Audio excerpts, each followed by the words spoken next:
皆さん、こんにちは。今日は今更の言い方について勉強します。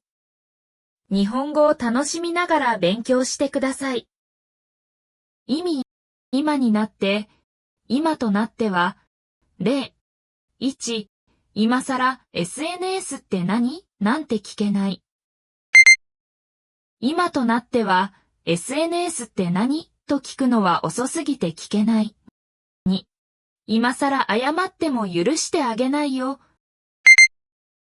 今になって謝ってももう遅すぎるから許してあげないよ。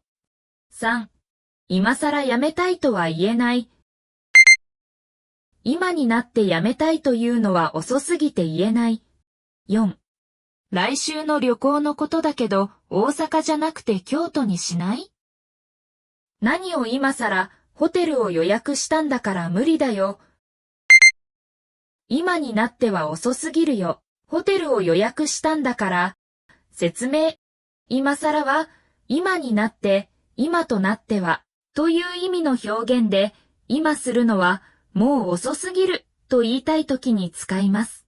もう決まっていることや終わってしまったことについて、もうなんだから、もう遅すぎる、と、非難の気持ちを込めて言うときによく使われます。また、例文4のように、何を今更は慣用的表現で、できるときはもう終わってしまった、という意味で使用されます。今更は、今更とも書きます。今更もよく使われますので、覚えておくといいと思います。今更はビジネスで使わない方がいいです。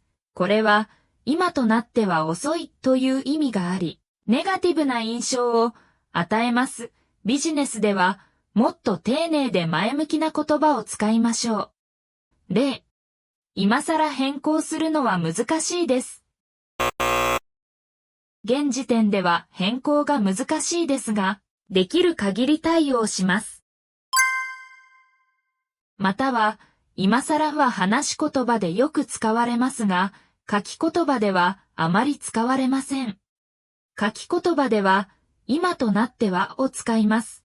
例、今となっては、レポートをするのはもう遅すぎるよ。